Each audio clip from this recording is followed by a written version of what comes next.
aos Hebreus 7:25, peço a sua cooperação na leitura. Vamos juntos?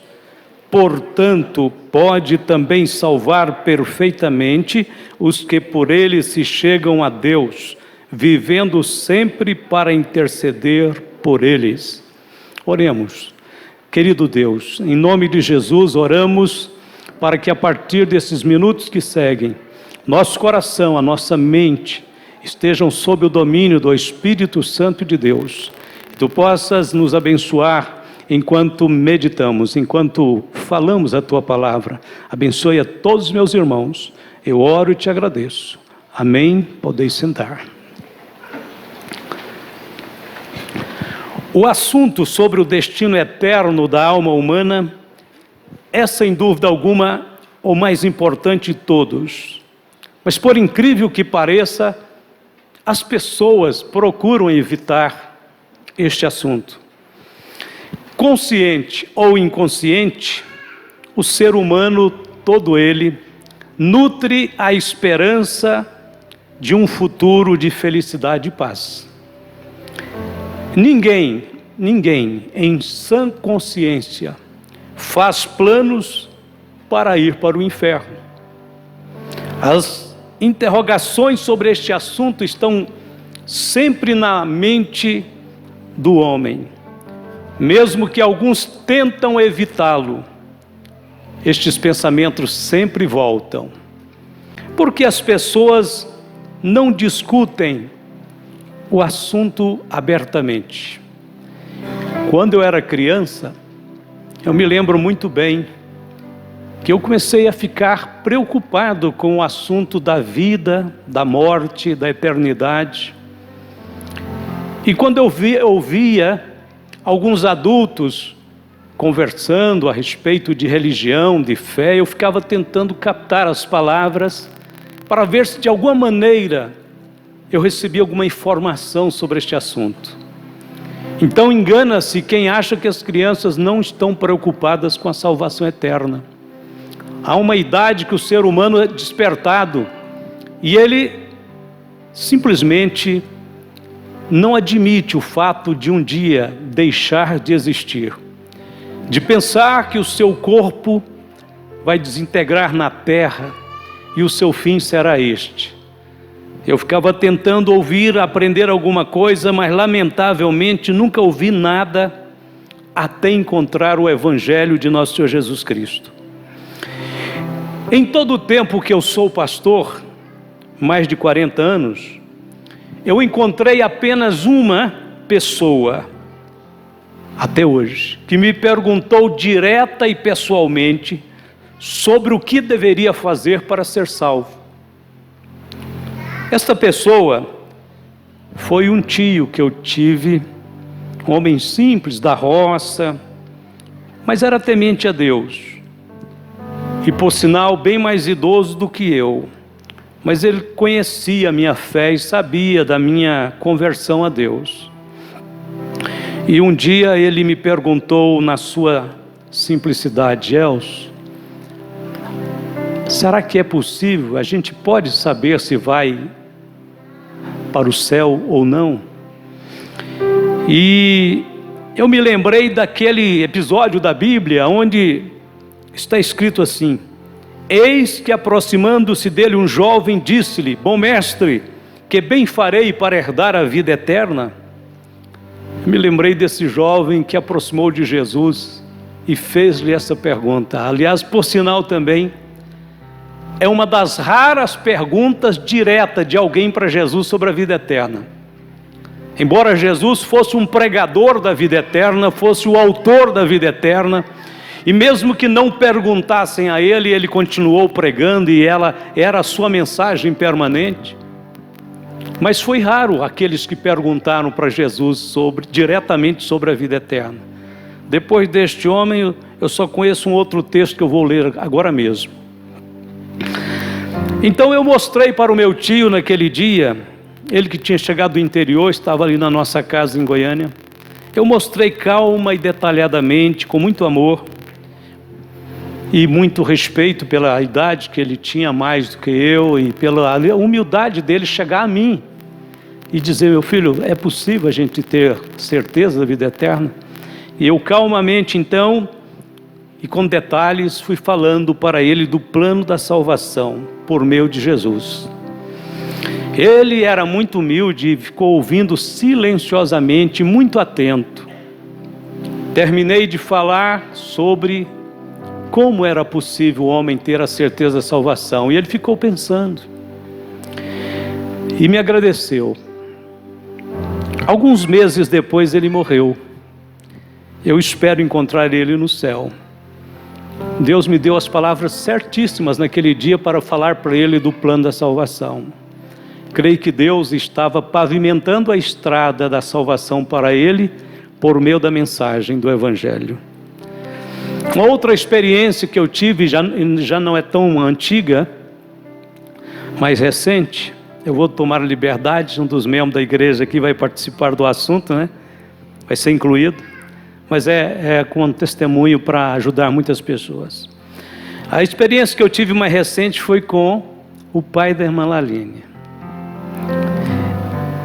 A irmã Laline, naqueles dias, se aproximou de mim e disse: pastor, sabe que teria como o senhor visitar meu pai? Ele anda muito doente.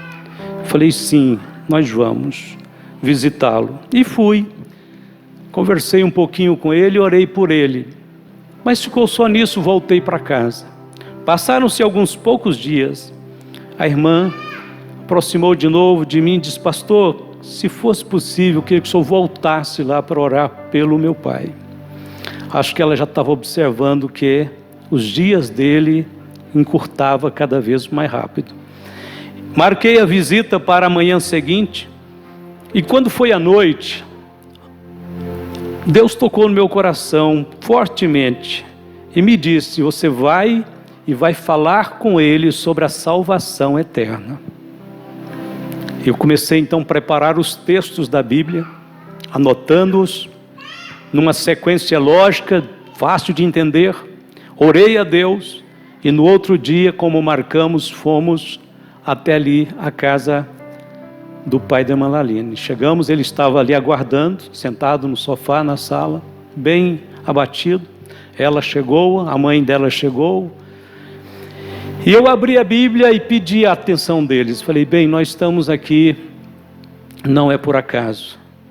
Eu queria hoje trazer para o senhor, para a senhora, para todos nós, o caminho, o plano de Deus para a salvação.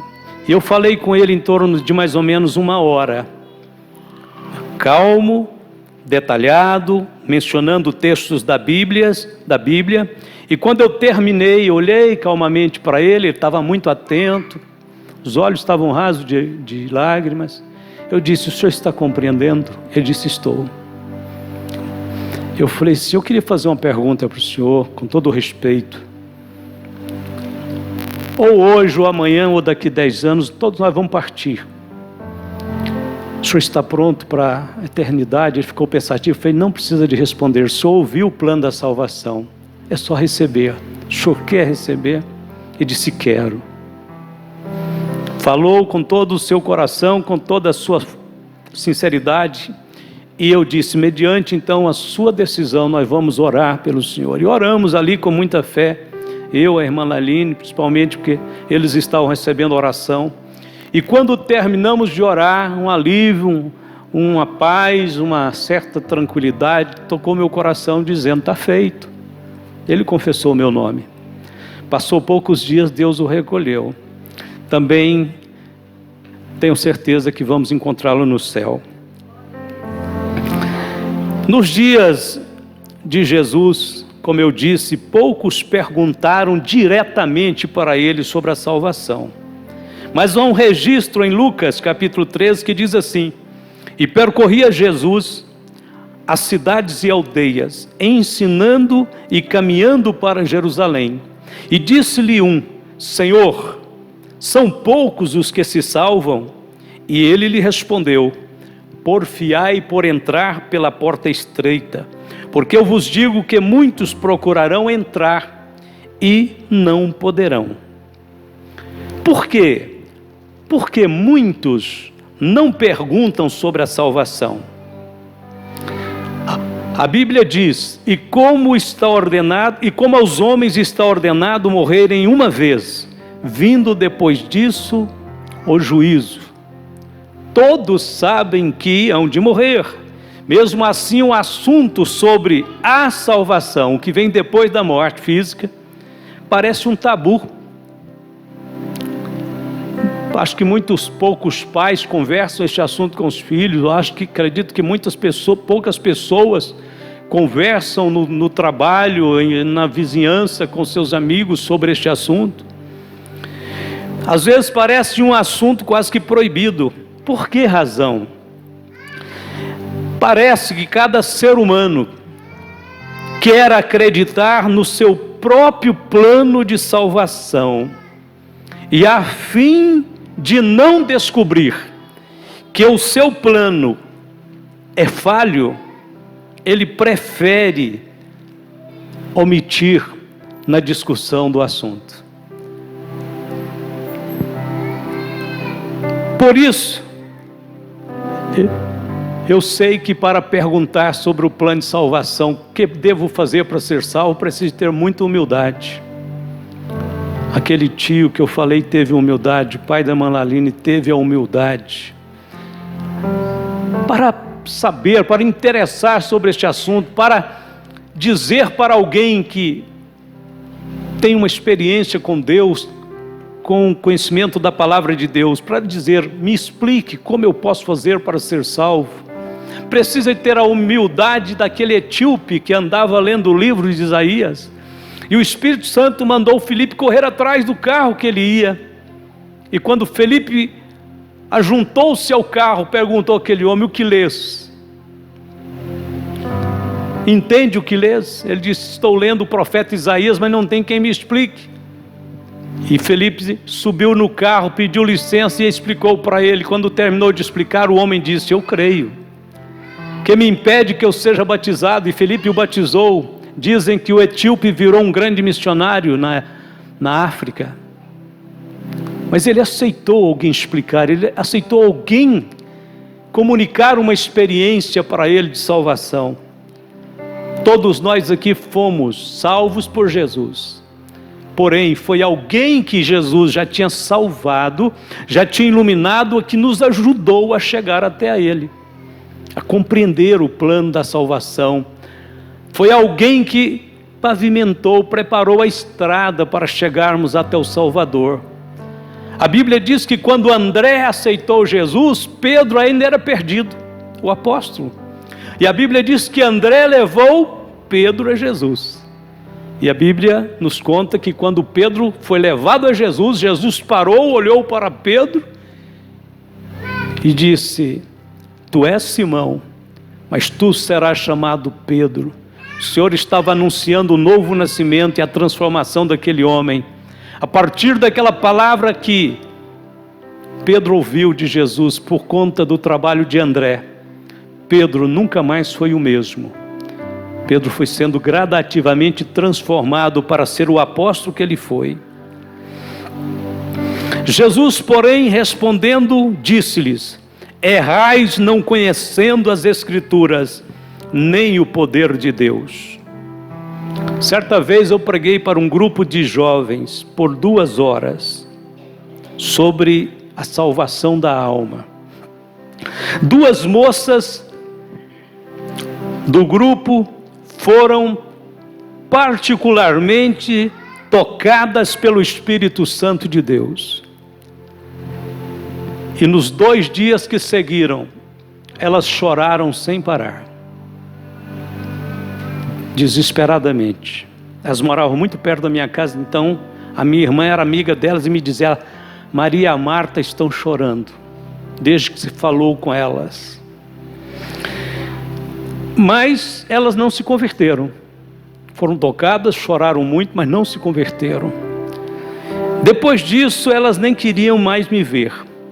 E eu perguntei ao Senhor: Senhor, o que aconteceu com elas? Por que elas não se converteram? Por que agora elas me evitam, nem querem olhar para mim?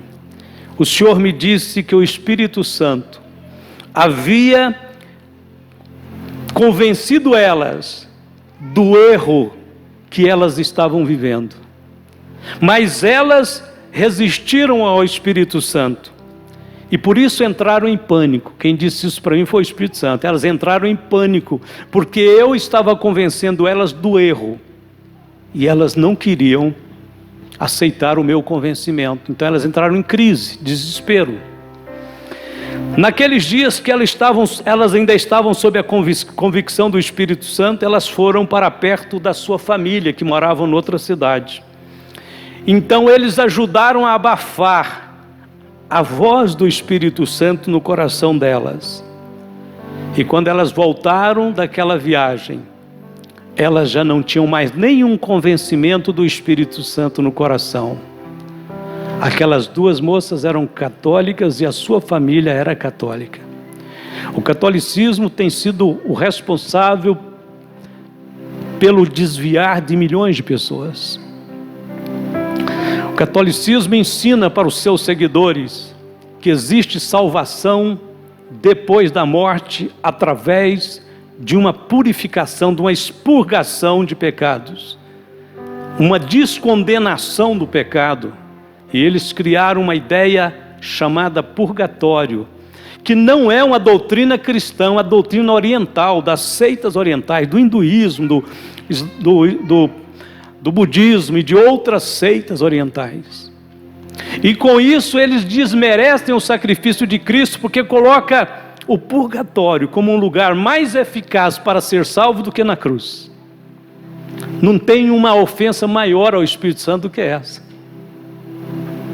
Eles ensinam, o catolicismo ensina para os seus seguidores, que ele pode fazer intercessão pelos santos que já morreram. Ninguém pode interceder pela sua alma senão o Salvador, só Ele pode. Com todo respeito e carinho e admiração, eu acho que uma das lições mais lindas que tem na Bíblia é sobre o exemplo de Maria. Mas Maria não pode salvar uma alma, porque não é ela a salvadora, o Salvador é Jesus. Ela tem seu mérito, a sua participação, sua missão dentro da obra da salvação, trazendo Jesus ao mundo. Daí para frente, Ele vai sozinho. Só Ele, mais ninguém.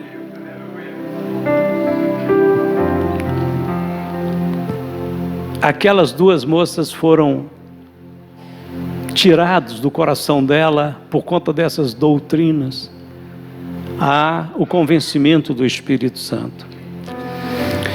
Se as pessoas estão com medo de confrontar o seu plano de salvação, que ela nutre lá por dentro dela, pensando que vão ser salvas da forma delas, e elas evitam discutir este assunto com medo de descobrir que a verdade delas é uma mentira, quais são esses pensamentos que a maioria dos seres humanos nutrem no coração com respeito à eternidade? Bom, eu vou mencionar alguns.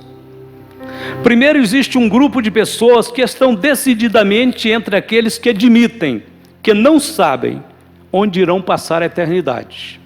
Estão jogando na corda bamba. Eles estão caminhando dizendo, espero que dê certo, mas não sei se vai dar.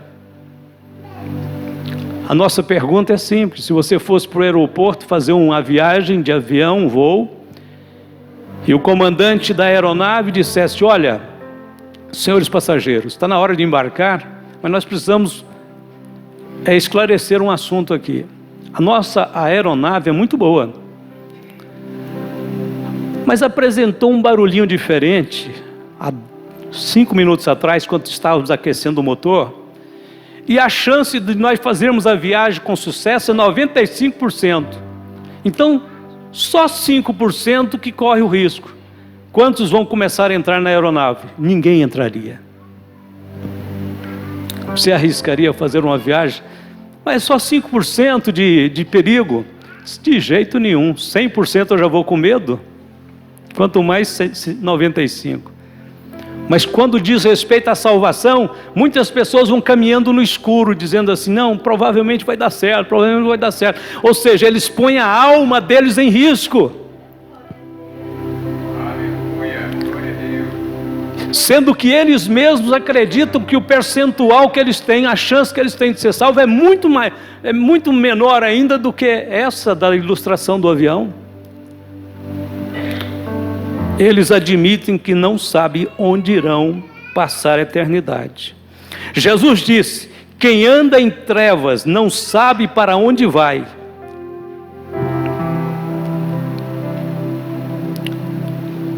O texto registrado por João acrescenta: disse, pois, Jesus: a luz ainda está convosco por um pouco de tempo. Andai enquanto tendes luz, para que as trevas vos não apanhem, pois quem anda nas trevas não sabe para onde vai.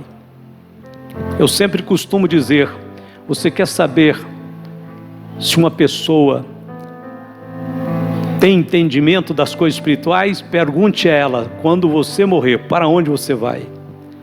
90% das pessoas dizem: não sei, Deus é quem sabe. Sim, Deus sabe, mas Ele quer que você saiba também. Mas quando uma pessoa diz assim: não sei, Jesus disse que só não sabe para onde vai quem anda em trevas. Porque quem está na luz sabe para onde vai. Jesus disse: eu sou a luz do mundo, e quem me segue não andará em trevas. Mas você pergunta para a maioria: para onde você vai? E ele diz: não sei. Não está em Cristo, não conhece a salvação, está em trevas. Esta é a forma como nós podemos identificar a situação espiritual de alguma pessoa. Se você morrer hoje, para onde você irá?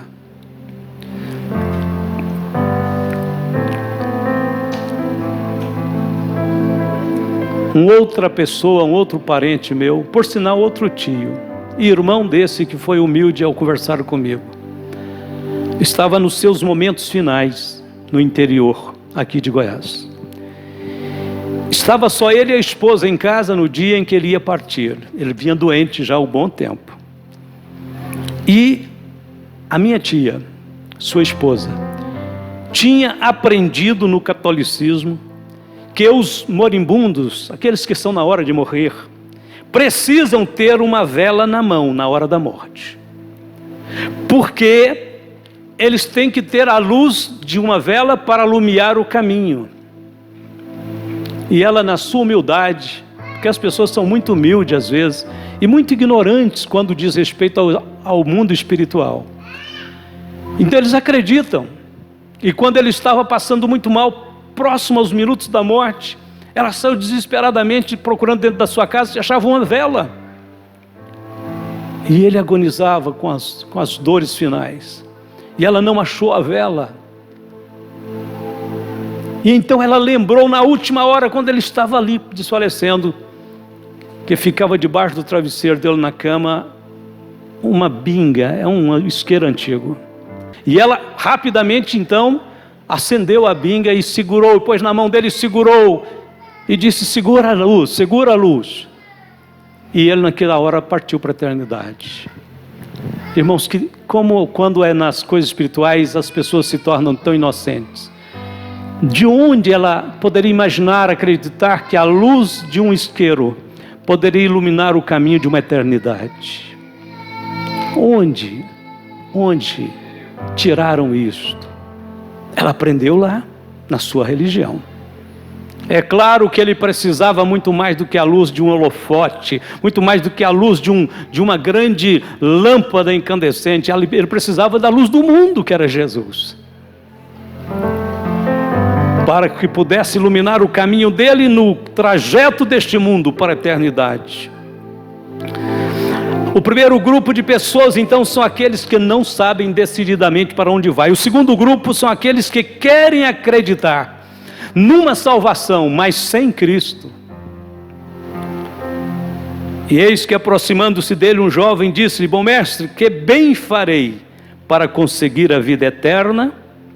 O jovem rico representa um grupo muito grande de pessoas que erram em dois pontos fundamentais sobre a salvação. Primeiro, a expressão dele, que bem farei. O primeiro erro é acreditar que nós podemos fazer alguma coisa para sermos salvos. É aqueles que acreditam na salvação pelas obras. Que bem farei.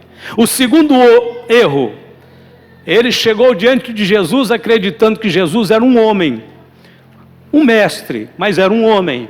Então ele disse assim: bom mestre.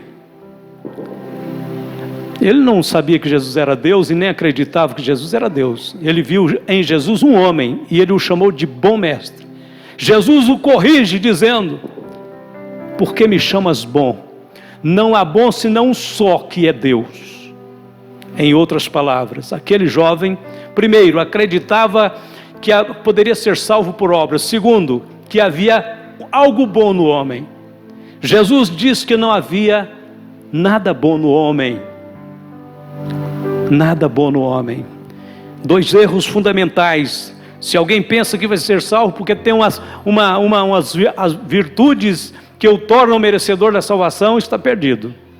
Se alguém acredita que poderá fazer obras para ganhar a salvação, também está perdido. A Bíblia diz exatamente ao contrário.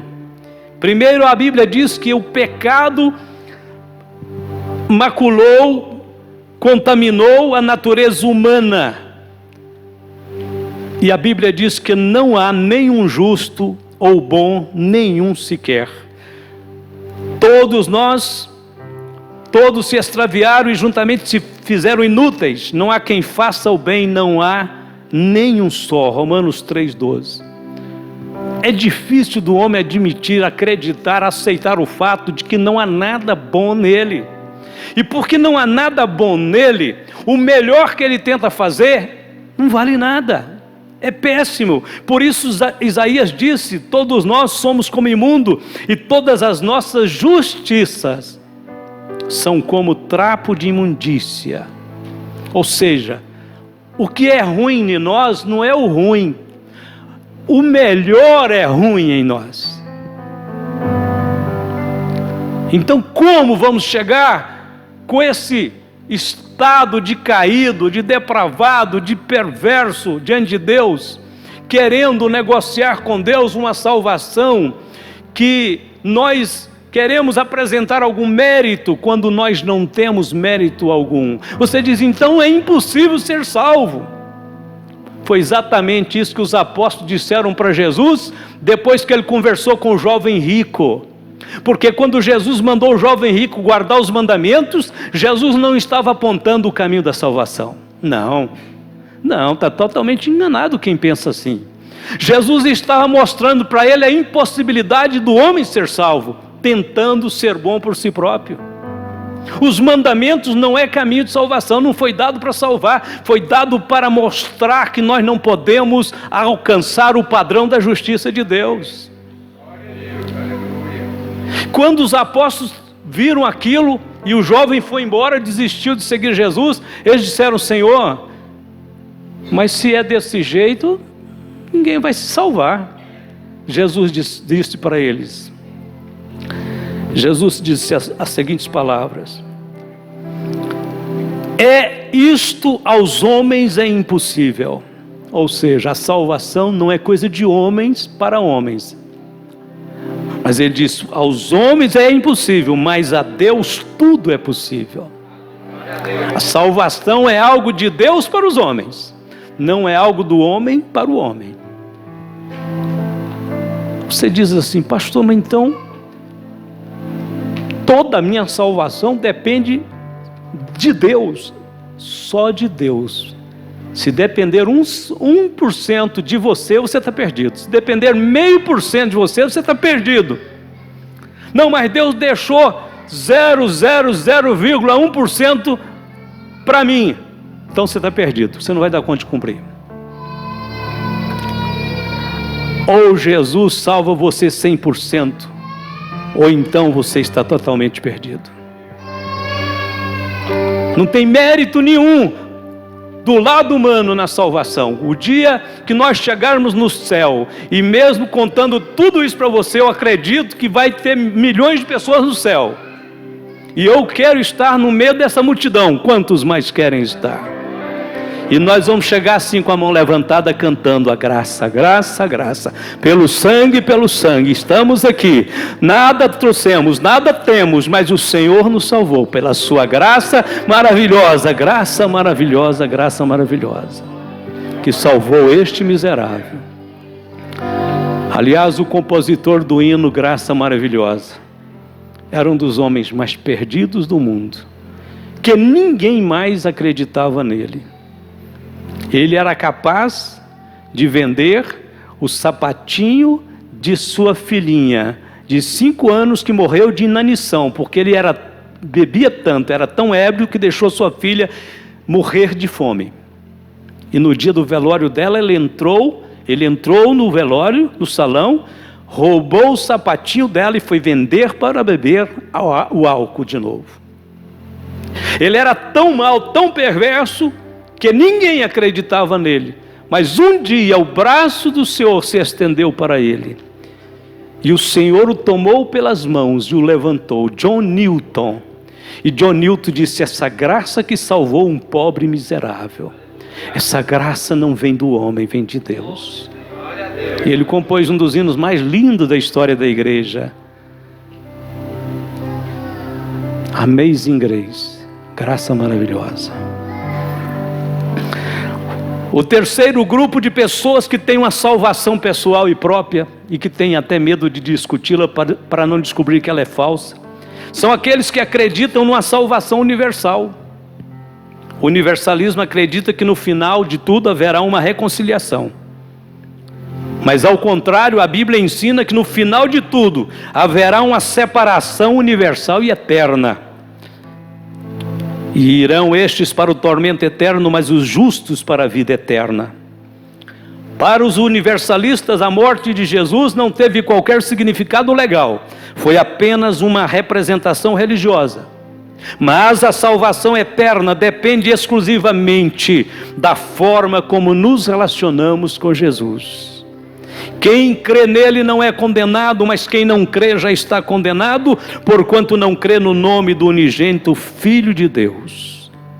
O quarto grupo são aqueles que querem acreditar que a morte santifica. Vocês já viram que todas as pessoas que morrem ficam boas?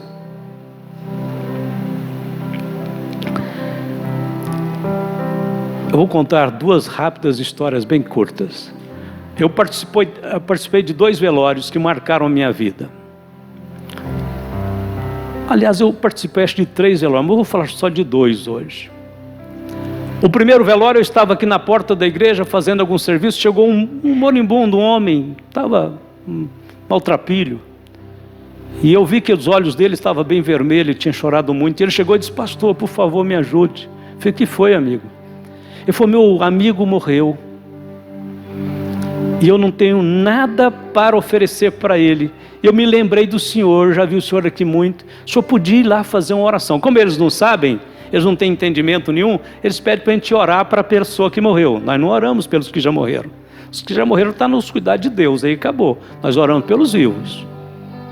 Mas ele disse: vai lá, pastor, fazer alguma coisa.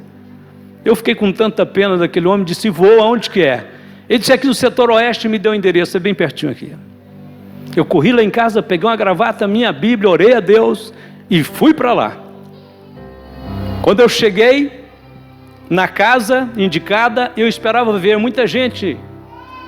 Então foi isso que marcou para mim aquele velório. Eu cheguei, não tinha ninguém na casa. Cheguei na porta pensando que a casa estava até desabitada. Quando eu cheguei na porta, me deparei com um caixão. E tinha o pai e a mãe do que havia falecido, e o amigo dele que tinha vindo me chamar aqui para fazer uma oração lá, que estava na porta. Tinha 3 pessoas no velório. E já estava quase na hora do sepultamento. Aí me impressionou mais. Eu cheguei, ele disse: graças a Deus que o senhor veio, pastor, estava esperando aqui na porta. Falei: tudo bem, vamos ler a Bíblia então. Vamos ler a Bíblia, vamos orar. Claro, eu ia orar pelos que estavam lá. Mas aí eu pedi permissão para aqueles 2 pais do homem que estava morto no caixão. Eu disse: Senhor, permite que eu faça aqui uma leitura da Bíblia? Ele mal levantou sua cabeça e disse... A mulher nem balançou a cabeça. Mas eu, com o gesto dele, eu achei que eu estava com direito já de falar. E eu fiz um culto. Nós 4 ali, naquela sala. O pai, a mãe, o amigo e eu. E o que estava no caixão.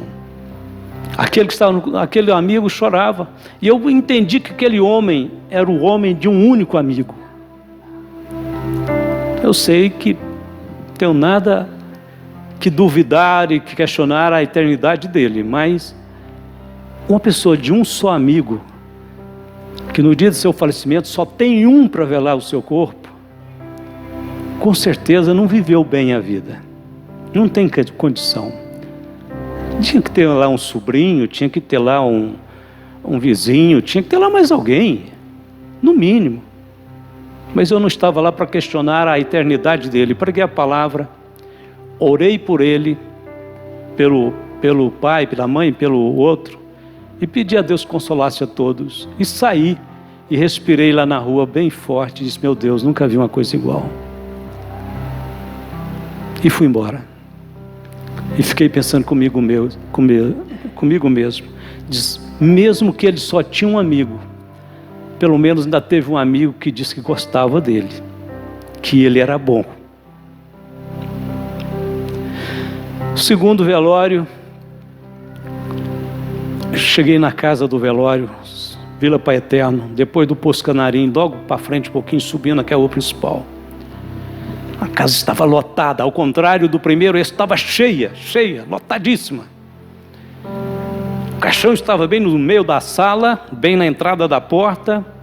Alguém tinha me pedido para ir lá, dizendo que a família queria. E quando eu cheguei na porta, eu vi que tinha choro pelos quartos. Uma casa grande, tinha muitos quartos. As pessoas choravam pelos quartos. Mas quase ninguém ousava chegar muito perto do caixão. E eu percebi que a pessoa que estava no caixão era muito nova. E um rapaz, um moço, um senhor muito simpático. Alguém aproximou de mim e eu disse: o que foi que aconteceu? Ele diz: ele foi assassinado. Depois eu fiquei sabendo da história que ele era um homem que tinha muitas esposas. Este que morreu, mexia com o tráfico de droga, comandava uma porção de gangues. Era muito perverso, temido por todos, já tinham matado várias pessoas. E como ele tinha várias mulheres, ele tinha uma bem jovem, que estava querendo desvencilhar dele, romper o compromisso, escapar daquele problema, porque ela foi atraída pela beleza dele, mas depois descobriu que ele era um péssimo caráter. E ele disse: se você sair, eu te mato. Você me pertence, ninguém mais põe a mão em você. Ela disse: mas eu não quero, então eu te mato. Já matei muitos, mato você. E ela sabia que ele ia matá-la. E num dia daqueles que ela disse que não queria mais conversa com ele, ele mandou avisar a ela que iria matá-la. E o pai daquela moça, um senhor idoso, uma pessoa simples, entrou em desespero. Disse: mas matar minha filha, meu Deus, dentro da minha casa. Ela morava na casa do pai. E aquele homem, sabendo que ele ia até a sua casa naquele dia, se preparou para proteger sua filha. E aquele rapaz simpático chegou de caminhonete, cara. Todos sabiam que ele andava com a metralhadora de trás do banco da caminhonete. Tinha armas de alto calibre que ele andava. E ele desceu da caminhonete sem pegar nada, entrou na porta, o pai da moça estava na porta, ele ignorou o homem, disse: cadê fulana? E foi entrando. E o velho pai, no desespero, estava armado, sacou da arma e o matou lá dentro da sua sala.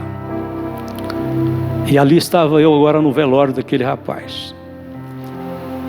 Mas as pessoas estavam muito tristes, muito caladas, não aproximavam, ninguém aproximava, ninguém...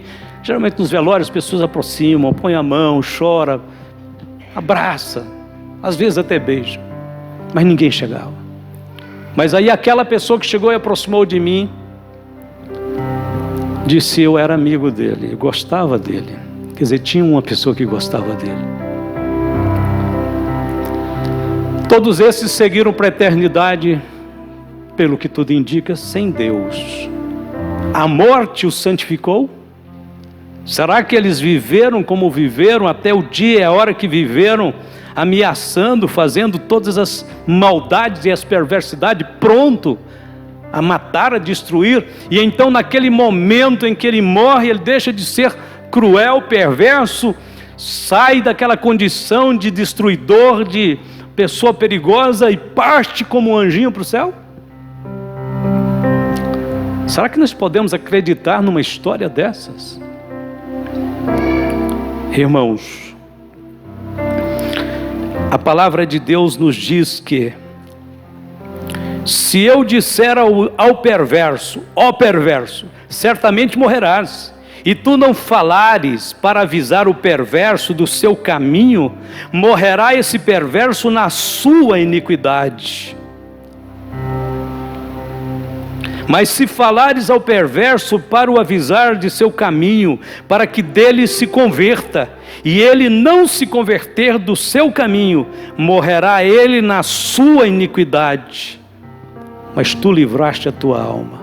O que vai acontecer com o homem perverso depois que ele morrer?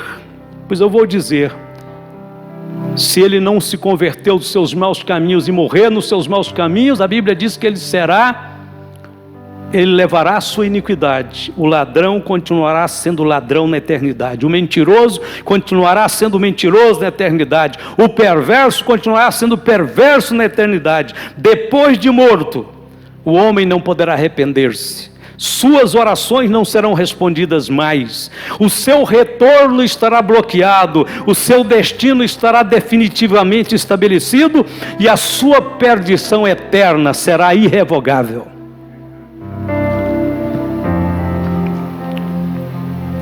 Se o teu olho te escandalizar, lança-o para fora. Melhor para ti entrares no reino de Deus com um só olho, do que tendo os 2 olhos, ser lançado no lago do inferno, onde o seu bicho não morre e o fogo nunca se apaga. Quando um homem sai da terra com um olho mau, ele vai para o inferno com seu olho mau.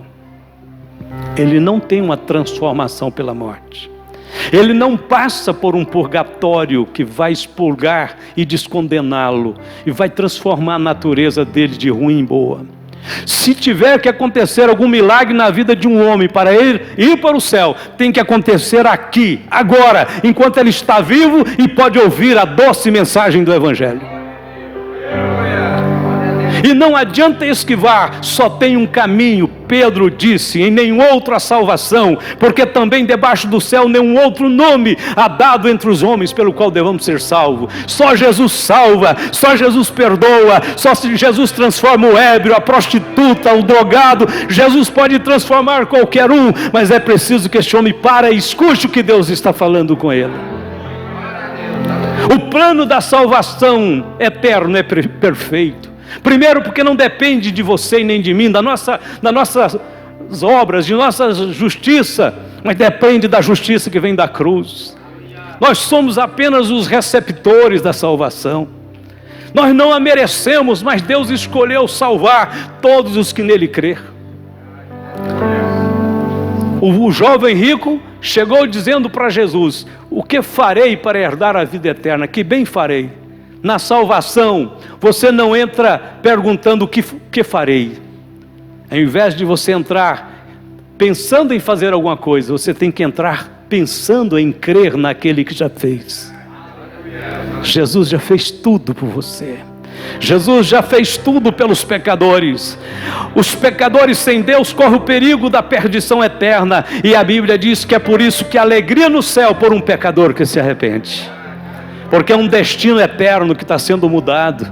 A salvação de Cristo vem e livra o homem da condenação eterna e o traz para o terreno firme do amor de Deus, do perdão. Este homem caminha com Deus neste mundo, ele ainda não é perfeito, ele ainda vai errar, mas a salvação de Jesus Cristo é eterna, é permanente. O sangue continuará te purificando de todo pecado até você entrar no céu. Junto com o perdão, Jesus dá o Espírito Santo que te dá uma nova vida, uma nova natureza, um novo desejo, um novo plano.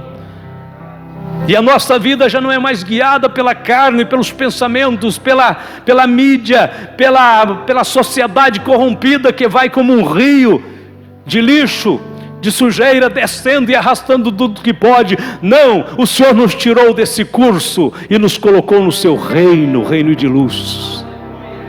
O reino de luz. Então, se alguém pergunte por que é que vocês reúnem todos os dias, ou quase todos os dias, e cantam tanto, e louvam tanto, e levantam a mão, e mencionam o nome de Jesus, porque nós estávamos perdidos e Ele nos salvou.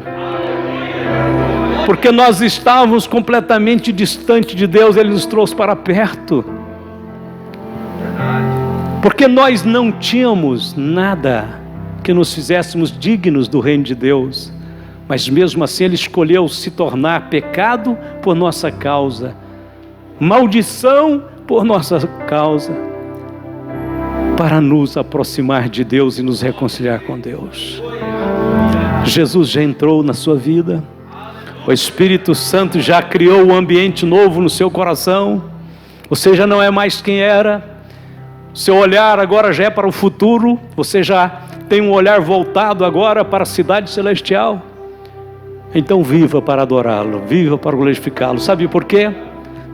Tudo passa neste mundo, mas aquele que faz a vontade de Deus permanecerá para sempre. Vamos ficar de pé. Com todo o seu coração, com toda a alegria da sua alma, regozije-se na presença de Deus. Cante, adore, louve o nome de Jesus com toda a força da sua alma. Como disse Maria, minha alma cantará a ti, Senhor. Minha alma elevará o Senhor acima de todos. Acho que a única coisa que nós só devemos e precisamos fazer é louvar e agradecer, honrar o Senhor, porque tudo Ele nos deu gratuitamente, porque pela graça sois salvos, por meio da fé, isso não vem de vós, é dom de Deus. Glória a Deus, aleluia. Feche os olhos, querido Deus, querido Pai Celestial, obrigado, Senhor. Estamos, Senhor, desfrutando deste maravilhoso reino, desta grandiosa salvação que nos foi trazida pela obra e pela graça da sua presença, do seu poder, pela cruz que o Senhor suportou, pelo sacrifício perfeito. Obrigado, Senhor, porque Tu podes salvar a criança, o jovem, o adolescente. O Senhor pode salvar o adulto, o ancião. O Senhor pode salvar o mais perdido dos pecadores. Obrigado, Pai Santo. Te amamos, Senhor.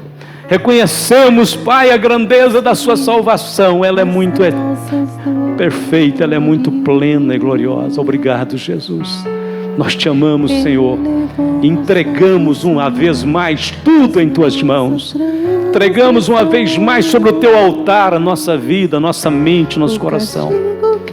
E que Tu possas, Senhor, reinar soberanamente no nosso coração. Louvado seja Deus.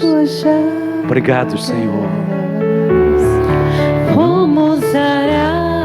Agradeça cantando.